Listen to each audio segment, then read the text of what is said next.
Olá, sejam todos bem-vindos ao nosso Contraturno Digital. Eu sou o professor Artêmio, sou do componente de História, o melhor componente de todos, e tenho certeza que vocês também amam, né? Então, a gente vai continuar nossa viagem aqui pela história no Contraturno, né? Aprendendo alguns conceitos. Então, vamos verificar o título da nossa aula de hoje? Nossa aula de número 69 tem como título O Sagrado e o Profano. E no nosso objeto de conhecimento nós temos o seguinte: os patrimônios materiais e imateriais da humanidade, patrimônio histórico, discutindo o sagrado e o profano.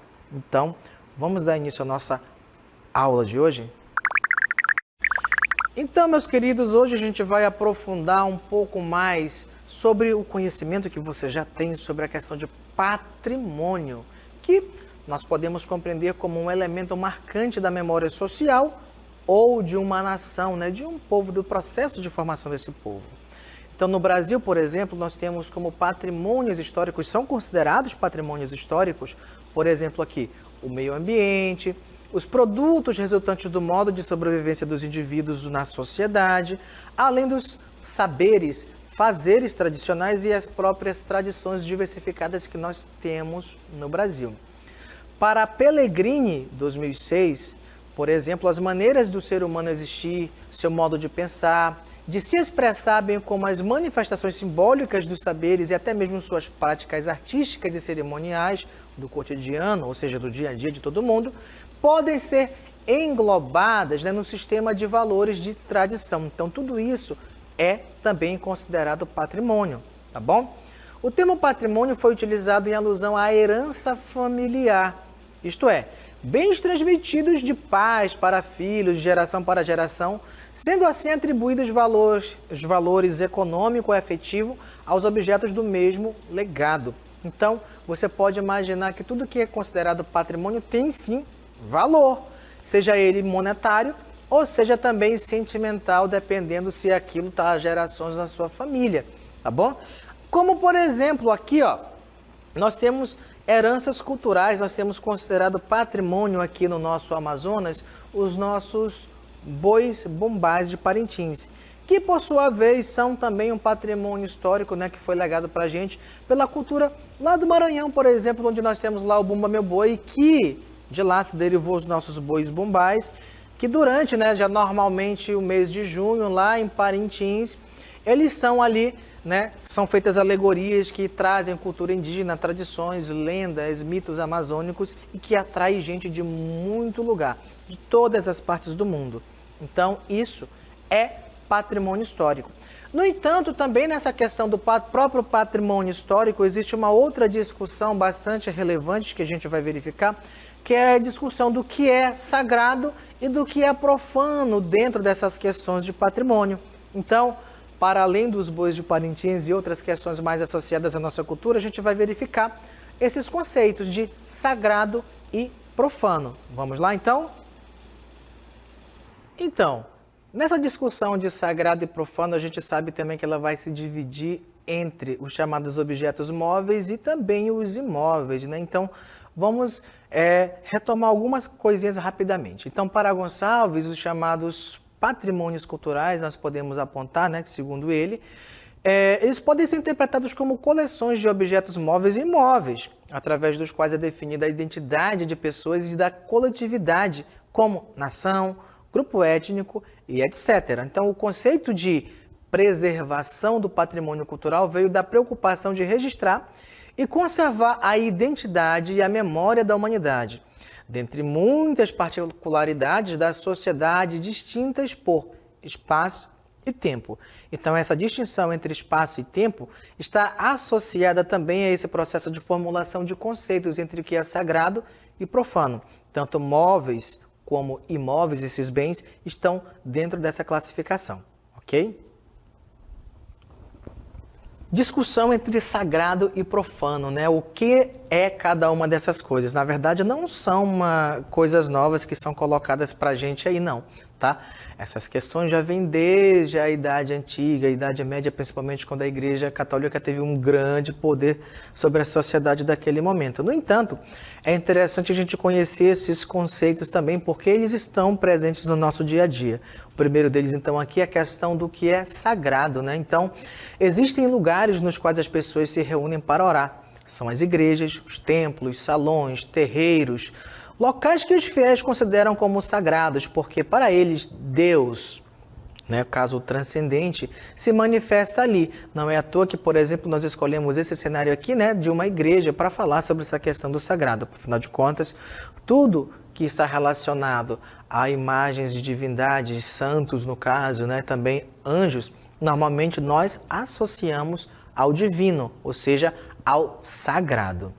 Além disso, o termo sagrado vem do latim sacratus ou sacrum, diz respeito a tudo o que se relaciona com o mistério, o transcendente. Na linguagem comum, Deus. Então, tudo que é associado a Deus é considerado sagrado. Além disso, tem um conceito bastante interessante que a gente tem que aprender também, né?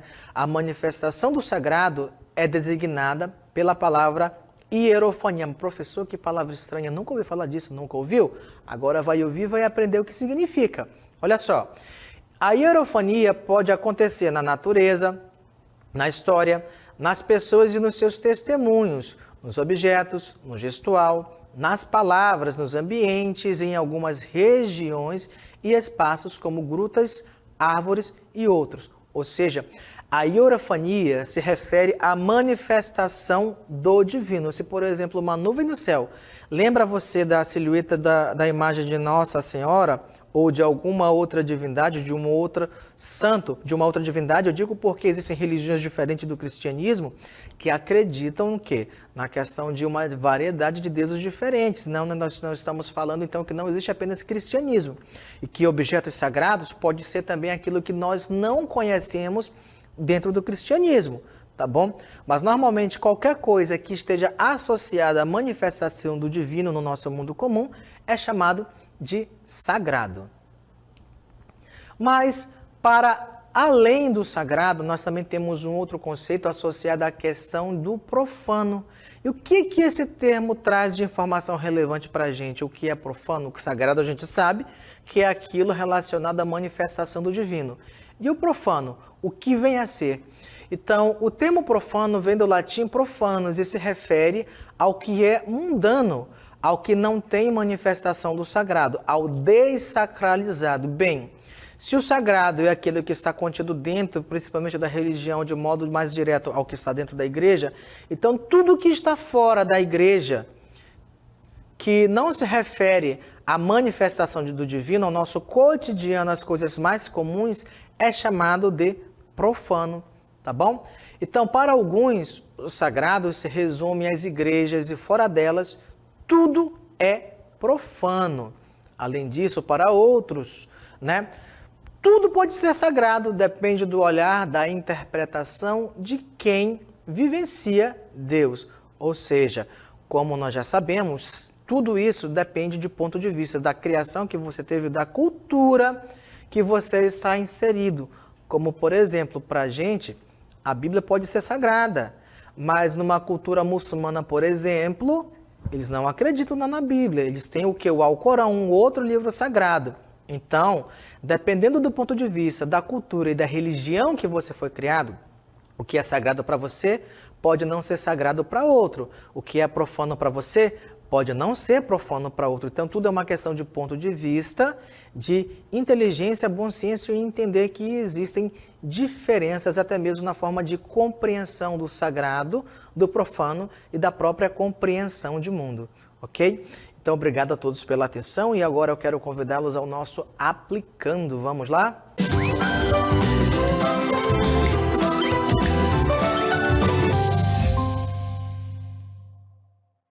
Então, meus queridos, aqui no nosso Aplicando, nós temos a seguinte questão, semeando 2022. Vamos ver, então?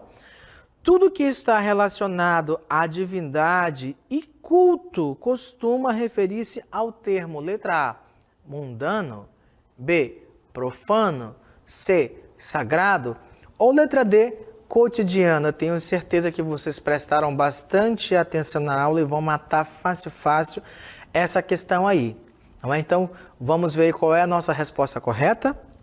Sim, tenho certeza que vocês acertaram aí que a resposta correta do que se refere ao que está contido dentro da questão da divindade é a letra C, o que é considerado e chamado de sagrado, não é? No nosso comentário nós temos o seguinte aí, ó. Então, tudo o que está relacionado à divindade e culto costuma referir-se ao termo sagrado. Por exemplo, a maioria das religiões, mesmo elas acreditando no Deus do cristianismo ou em uma outra divindade, não importa. Todas elas têm as suas práticas religiosas, os seus instrumentos considerados sagrados e cânticos, vestimentas, o modo de se comportar, comidas típicas que são comidas especificamente por pessoas X ou Y dentro do escalão da religião. Então, tudo isso, todos os elementos associados à divindade são considerados sagrados, tá? Músicas, vestimentas e objetos e etc., como as próprias celebrações, ok? Então, meus queridos, agora temos um outro momento que eu quero convidá-los para fazer as nossas considerações finais. Vamos lá? Então, meus queridos, nós verificamos hoje um pouco mais sobre o que é patrimônio cultural e que esse termo patrimônio cultural está associado a saberes. Como assim, professor? Saberes, ou seja, tudo o que nós temos de legado das culturas que formaram o Brasil, tanto de europeus quanto dos negros que foram escravizados e trazidos da África para cá, quanto também dos povos indígenas que já habitavam a região muito antes da chegada dos europeus. Dormir em rede, tomar banho, saber utilizar ali uma planta medicinal. Então, são saberes legados, né, dos nossos antepassados para a gente. E isso é patrimônio cultural. Não só esses saberes, como também os próprios fazeres, ou seja, aplicar na prática essa sabedoria deixada pelos nossos antepassados. Você sabe fazer farinha? Ou já viu como é que se faz uma farinha? Sabe fazer um beijuzinho de goma aí para comer com um cafezinho? Então, tudo isso que ficou para a gente de legado e que nós sabemos fazer, sabemos como se faz, são patrimônios culturais. Mas, além disso, esses patrimônios culturais que nós temos, que nós herdamos, também podem ser classificados como sagrado e profano. Não é isso que nós já verificamos? Então, o termo sagrado se refere àquela questão de todos os objetos imbuídos de hierofania. Espera aí, professor, o senhor está complicando a gente. O que é isso? Então, vamos colocar assim.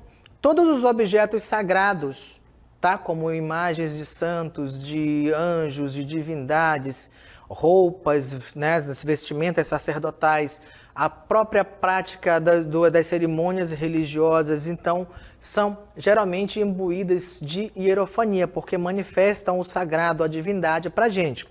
Bem como a silhueta de uma nuvem, que pode se assemelhar à imagem de um santo ou de alguma outra coisa também. A própria natureza pode manifestar esse sentido do sagrado.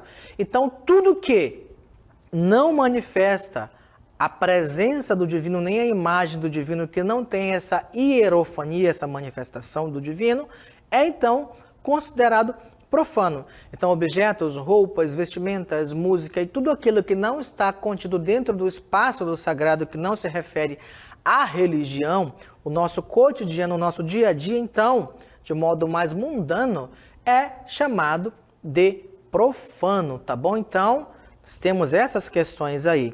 E, meus queridos, eu quero agradecer a presença de vocês e a atenção até este momento, tá bom? Então, fiquem aí com esses conteúdos, eu espero que vocês aprendam bastante, tá bom? E essa foi a nossa aula de hoje. E você pode saber mais e assistir às aulas do Contraturno Digital seguindo as nossas redes sociais e se inscrevendo no nosso canal. Então, até a nossa próxima aula. Tchau, tchau!